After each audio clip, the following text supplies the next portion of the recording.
Bonjour Facebook Jama. Nga foli be mfilel Jama bela jele. Mogo be ki intéressé no mali musique la, ki intéressé no mali culture la. Igara djien fon bi nga foli boy. Bi mina boga adressé mogo mina nga bunya ba tigi yoro la. Parce que tigi ga doya mama deliga sema. No Idriss Martinez. Grand frère no te segi doya parce que tamasema. Ni do mogo no fe no Mandela en koroke, Mandela ka mogo nga doya ma tese ga suma. Mais comme il bora ki ga kuma fo Facebook sans fait, ne fen be boga ntafo parce que amana to mogo do ka mogo do denigre ki banga kuma parce que ki ga mogo yi ou be ko tigi kadi ou be ki bo tigi bona. Maintenant rapidement sur le sujet, pour ni bora ka virum nge concernant Bala Jabate, Ibawan et Talbi. Mais kuma dem ne Bala ka woro la parce que yenga mo way. Idriss, il a crédibilité be perdu, aramade munu me réfléchir. Damé be mogo munna. Mogo munu be tien fe, kunu il a crédibilité be bo lu nyekoro. Parce que ira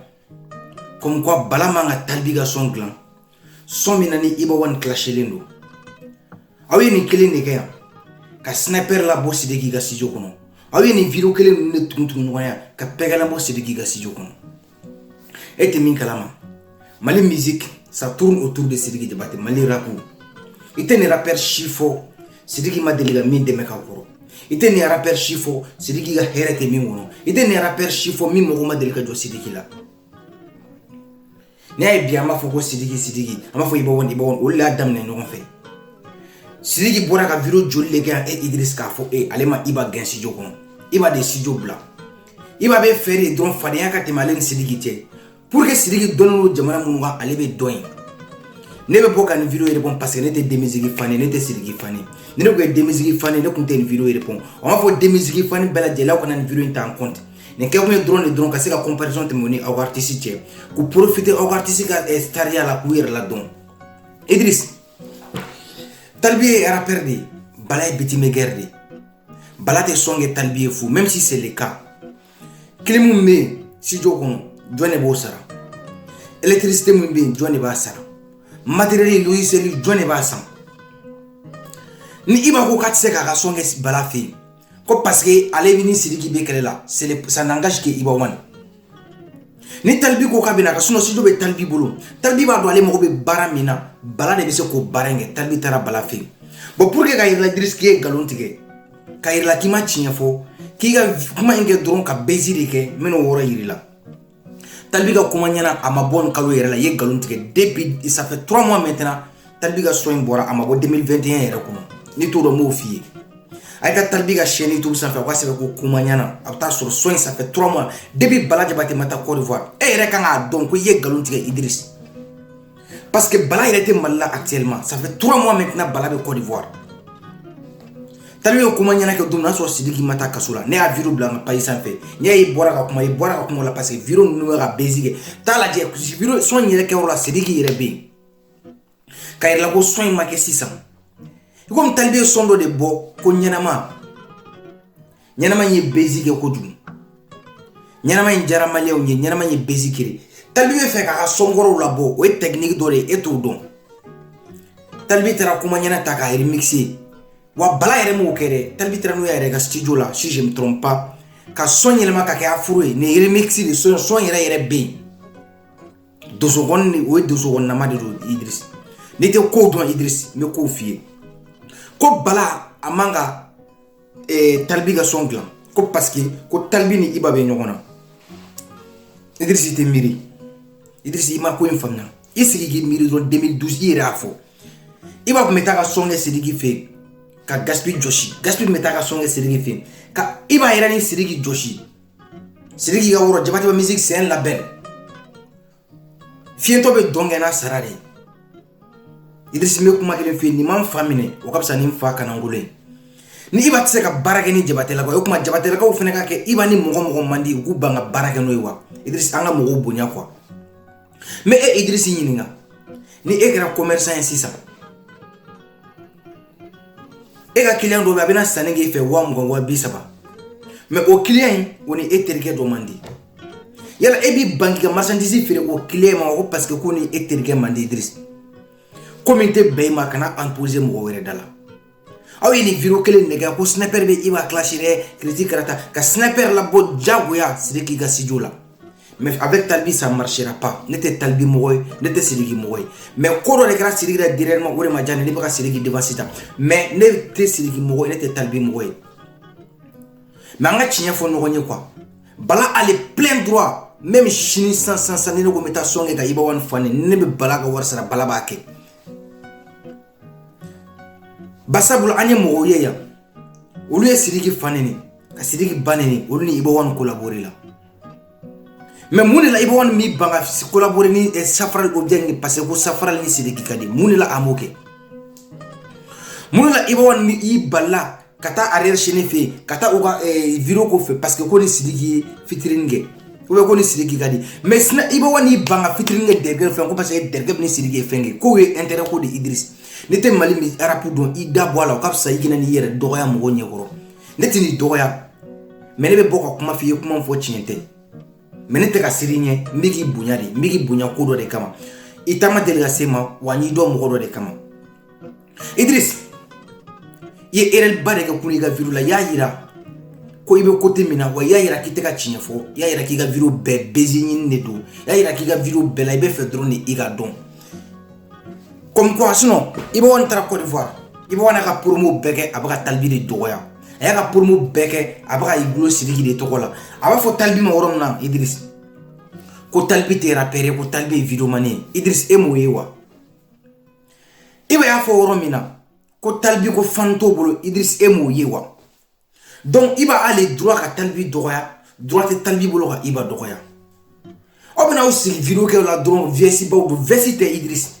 bazin tɛ ni vesi don Corno bɛ vesi don diɲɛ don o don hali Corno bɛ da ni vesi ye ka sunɔgɔ mais maliyɛnw mago tɛ Corno dalakana parce que a tɛ tiɲɛ fɔ Idriss vesi to yen objectif dɔ ɲini ko atteint depuis aw yɛlɛnna Facebook sanfɛ aw tɛ objectif foyi tɛ aw la aw ma se ka foyi ɲɛ Mali ye a ba Arasbach vive Arasbach o de kɛra aw ka objectif ye Idriss tiɲɛ fɔ mɔgɔw ye o de bɛ i nafa aw yɛlɛnna Facebook sanfɛ ne ɲɛ yan n bɛna min f'i ye Idriss Talbi baneni min dira Talbi ka Mali rap la a ma da Mali rappeur si kan Talbi fɔnu ka hakɛ to nin yɔrɔ la Talbi ka hakɛ to mais Idriss hakili jigin tiɲɛ de ye tiɲɛ Iba y'a fɔ yan k'a bɛ Talbi ba kɛ douche intérieure ye Idriss e kun bɛ min ka kuma Iba ko salon ba ni fɛnw a y'o bɛɛ fɔ Talbi bamuso ma n b'a hakɛ to ɲini kɛ Talbi ba fɛ n tɛ mɔgɔ ba neni mais o kɛra k'e to min Idriss e ma kuma ko Mali danbe tɛ nin ye an danbe tɛ nin ye est ce que ne b'aw ɲininka ne filɛlibagaw Maliyɛn yɛrɛ danbe ye rap ye wa mais mun de la u tɛ taa donsokɔni fɔ Idriss mun de la u tɛ taa didadi fɔ mun de la u tɛ se ka balani fɔ i n'a fɔ ko Lɛba Soro i n'a fɔ Seydou Balani mun de la u t'o kɛ arabu bɔra Amérique kana de n'i ko k'i donna ko la i b'a kɛ i n'a fɔ ko kɛbagaw de 55 filɛ nin ye 55 ka kɔrɔ ni Iba One ye 55 ka kɔrɔ ni Gaspille 57 ka kɔrɔ ni Talbi mais hali sini 57 b'a ka ko kɛ a b'a ka gulo min a bɛ bɔ ni muso Buba la a ka clip la u b'o de la dege Talbi yɛrɛ ka RV ye Buba de hali sini Buba bɛ classe kɛ Talbi ka idole o de Iba One yɛrɛ ka idole kun y'o de Buba tɛ maître James classe a tɛ faneni k'a ka sɔn na wa aw mun b'a la ko an danbe tɛ nin yɛrɛ yala ne b'aw ɲininka aw danbe vidéo kɛ ba ɲɛ ka ɲɔgɔn ka vie privée fɔ wa aw vidéomaniw aw bɛ halalaw kɛ ɲamɔgɔdenw ye yan ka muso furulen furu sa yan aw balimamusow kɛ sunguruba ye Facebook sanfɛ o de ka jugu wa rappeur ka dɔ fɔ ɲɔgɔn ma u ka dɔnkili kɔnɔ donc an ka sabali ko an kana kow kɛ parce que yɔrɔ min bɛ arranger ou bien n bɛ fɛ dɔrɔn ka vidéo k'a lajɛ kɔrɔ Idriss i ka kunun vidéo la objectif naani dɔrɔn de b'i ka vidéo in kɔnɔ nafa i y'a kɛ kun naani min na n bɛn'o kun naani fɔ maliyɛnw ye bi vidéo in 1 i bɛ fɛ i ka page abonné k'a sɔrɔ i ka abonné sɔrɔ bari sabula i kun ye défi dɔ lancé depuis 2019 ko yanni septembre cɛ i bɛ fɛ ka 100 000 abonnés sɔrɔ de 2 i bɛ fɛ mɔgɔw k'i ka vidéo filɛ ni jama cayara comme élection bɛ nalen bientôt campagne bɛ nalen politiciens bɛ girin i kan tel que Musa Mara ninnu ko karisa filɛlen don karisa filɛlen don alors que i filɛlen tɛ tiɲɛ kan mɔgɔw b'i filɛ mais mɔgɔw dalen t'i dala kan na kɔrɔ i ka vidéo kun sabanan ka Bala Jabate ani Iba One bila ɲɔgɔn na ka Bala Jabate ani Iba ka fanu bila ɲɔgɔn na bari sabula bɛɛ ko Bala tɛ kuma jogo jugu mbala ne to don o ya ka vie privée mais Facebook sanfɛ to dabe mana ko mun na mɔgɔ tɛ bala da o la objectif o de ka iba wan no fɛ mɔgɔ ni bala bla ɲɔgɔn na i ka objectif nanna kɔrɔ meno fiye mɔgɔ mo remarquer mais i dɔgɔnen ne min ye i dɔgɔkɛ a remarquer i ye nin kɛ de parce que i yɛrɛ b'a dɔn pɛrɛ n'i ye ko in kɛ mɔgɔ bɛ bɔ k'a ci i bolo mɔgɔ bɛ bɔ k'i buruja n'i ye ko in kɛ mɔgɔ b'a fɔ ko tiɲɛ t'i ka kuma la kɔrɔ i yɛrɛ b'a dɔn pɛrɛ i ni ala cɛla la n'i ye nin kɛ mɔgɔ b'a fɔ comme ça ni mɔgɔ y'i frappé fan bɛɛ fɛ i bɛ sɔrɔ ka na Facebook sanfɛ ko Idriss lamɛnnen don nin ye kuma min fɔ kuma bɛ taa fan bɛɛ kɔrɔ nin ye système min ye an bɛɛ bɛ se ka nin kɛ kɔrɔ mais kɔrɔ n'i ma kɛ sababu ye ka rappeur labɛn n'i ma kɛ sababu ye k'i dɔgɔninw labɛn k'olu fara e ka nin vidéo objectif e yɛrɛ fɛ kunun ko e y'a kɛ pour que ko bɛna bɛn i ye nin kɛ de nin bɛ dɔ fara u ka bɛnbaliya de kan nin bɛ i bɛ wari fɔniw bila ka bala juguya u tɛ ko kɛ cogo dɔn son in bɔra depuis 3 mois Talbi ye son bila dernièrement nin son kɔrɔ de mais Talbi taara a modifier ka kɛ afro de Talbi mɔgɔw tun bɛ biti suguya min na bala de tun bɛ se k'o fɔ il y a 3 mois Talbi ye son in bila son in ma baiser de kɛ mais Talbi nana son ko ɲɛnama ye baiser kɛ donc Talbi bɛ fɛ ka son in na ɲɛnamaya tuguni Talbi seginna ka son in modifier ka son in remix kɛ ka bila ka kɛ afro ye ni t'o dɔn kɔrɔ mun f'i ye mais nin wɔɔrɔ in na nin jo bɛ Talbi la nin jo bɛ Sidiki Jabate la nin jo bɛ Gaspi la nin jo bɛ Iba One na barisabula Mali artiste Iba One ka bisa o yɔrɔ la dɔɔni hali nin tɛ Iba One fɛ mɔgɔ b'u dɛmɛ u ka fanu u t'a essayer k'olu dɛmɛ u b'a fɔ ko ni u ka fanu dɛmɛ k'olu bɛna tɔgɔ d'u ma e Talbi i bɛ dɔnkilida la depuis combien de temps i delila i ko k'i artiste caman dɛmɛ i delila k'i ka fanu jɔn dɛmɛ o ka se ka k'i ka défense tala ye i ma deli k'o kɛ denmisigi mɔgɔ Sidiki fanu bɛ diɲɛ jamana bɛɛ kan aw delila ka se ka mɔgɔ jɔn de soutenir ou bien ka courage don jɔn de la pour que ni mɔgɔw ye nkalon ta ka da Sidiki la ka Sidiki soutenir Sidiki yɛrɛ bɛ bonya kuma bɛɛ k'i ka kuma fɔ Idriss ye ka tɔgɔ d'u ma ka valeur d'u ma maintenant Idriss il vend ses services aux plus offrants ni aw wulila aw bɛ taa Dani ninnu fɛ ni aw wulila aw bɛ taa Chigo fɛ ni aw wulila aw bɛ taa Idriss fɛ alors que fanu bɛ aw yɛrɛ bolo olu lamɛnnen don aw ka fanu bɛ se ka olu bɛ se ka baara min k'aw ye hali France 24 tɛ se ka k'aw ye nin ka kelen ne sɔrɔ waragɛnko la depuis 2009 an bɛ ka kɛlɛ kɛ waragɛnko la don kelen na ne bɔra k'a fɔ n ko artiste tɛ ka ko ɲuman kɛ bɛɛ bilala ne la u y'a essayer ka ne faga cogo bɛɛ la ka ko bɛɛ kɛ pour que ka ne datugu Idriss tiɲɛ de ye tiɲɛ n'i ye tiɲɛ fɔ mɔgɔw ye bilahi maaw b'i lamɛn ça fait maintenant depuis mois de mars yala tɛ san kelen bɔ ka b'o don na ka na bila bi la ne ye 240 et quelques abonnés de sɔrɔ 240 000 et quelques abonnés a ye taa n ka Facebook lajɛ ne b'o vidéo in kɛ tuma ne tun bɛ 36 000 abonnés la mais bi ne bɛ bientôt 280 abonnés ne tɛ n ka sira bila mɔgɔ ye ne tɛ girin fanuko kɔ ne tɛ girin jamako kɔ Idriss kɔrɔ i jija i kana ni ɲɔgɔnna wɛrɛ kɛ bilen n'i bɛ ko ko kɛ a ɲɛɲini Talbi ka nin son in nin son kɔrɔ de a bɔra ça fait 3 mois maintenant depuis Bala Jabate bɛ Mali la nin rappeur ka système de n ye baiser kɛ n ka produit kɔrɔ dɔ bɛ yen a jara n yɛrɛ b'a dɔn a ɲɛna mais a ma baiser kɛ n b'a bila en jour Talbi ye mise en jour de kɛ mais ni nɛni ko don nɛni min dara Talbi kan a ma da mɔgɔw kan baneni ko don o dara Talbi kan o ma da mɔgɔw kan aw bɛ ka kuma min fɔ aw vidéomaniw n'anfiliya kan ni kalabanciya kan aw bɛ taa mɔgɔw baw ka vie privée fɔ o ni rappeur ka clash jumɛn ka jugu ni Iba One tɛ fɛ a ka clash a ka taa don misiri kɔnɔ Idriss e bɛ Diko clash Diko ye imamu de Diko ma bisa ni Iba One ye danbe la wa mais Iba One ye Talbi baneni kɔrɔlen ni Talbi ko k'a fana bɛ bɔ ka Iba One clash Talbi yɛrɛ ma Iba One baneni ko k'a Iba One baneni i ye nkalon tigɛ a ko de ko wari bɛ Iba One kunna sanu m'a kunna mais Iba One tɛ ka se ka foyi ɲɛ mɔgɔ min ye Iba One lamɔ ka ya kan tɛ Imu dili yɛrɛ ma mɔgɔ dɔ de ye Iba One lamɔ Talbi kan b'o de ma Iba One ma se ka nafa foyi ɲɛ munna o tɛ fɔ clash de don mais kuma dɔ de f'i ma kuma min bɛ digi la ko e bɛ Talbi ka son lamɛn kɔrɔlen pour que k'i yɛrɛ kɛ victime ye Talbi ɲɛkɔrɔ mais n bɛna nin kuma nin fɔ aw ye Idriss ka nin yɔrɔ nin n bɛna hakili jigin a ye taa Talbi yɛrɛ chercher min filɛ Talbi ye nin yɔrɔ nin kun tigɛ Talbi ye Idriss kɔrɔ dɔɔni mais aw m'a wɔrɔ ye u ye Talbi ɲininka ko mun bɛ Talbi a n'a ka King Wiz ka Lil Talbi cɛ a ko bon k'a bɛ nin ko in jaabi ye plateau in kan yan yani a ka taa jaabi plateau ni dɔ kan o plateau ni jumɛn o ye Idriss ka plateau ni ne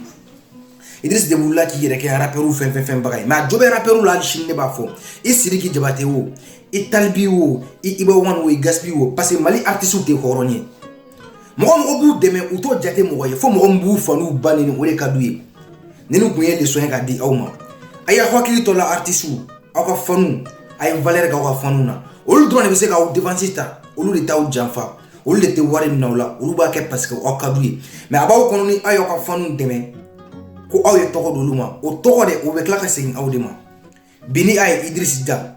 a bɛ bɔ ka nkalon da aw la jɔn bɛ se ka nkalon b'aw la aw ka fanu parce que aw yɛrɛ de taara aw yɛrɛ feere a ma Sidiki Jabate yɛrɛ n'a ka fugariya hala ni ala kira barika i bɛ t'i yɛrɛ lajɛ Idriss ye mun na Idriss tɛ journaliste ye Idriss tɛ alimentaire ye Idriss tɛ foyi ye virement de don i n'a fɔ k'i ka fanu denmisigi bɛ Côte d'Ivoire denmisigi bɛ Sénégal denmisigi bɛ La Guinée a bɛ Burkina denmisigi sera ka jɔn de dɛmɛ comme défenseur de Sidiki Jabate hali ni mun tɛ denmisigi ye n'i ko k'i bɛna Sidiki dɛmɛ u bɛ ko bɛɛ kɛ pour que ka ko nege bɔ i la ni ne kun do ka fɔ aw ye aw salamu alaikum Bala n'a rien fait Bala b'a ka plein droit de kɔnɔ ka tila ka segin ka nin kɔrɔ f'i ye Idriss n ɲinɛna ka nin f'i ye mɔgɔ min bɛ maga misiri la seli min bɛ alakira place la sallallahu alaihi wa sallam a tigi a bɛ sara de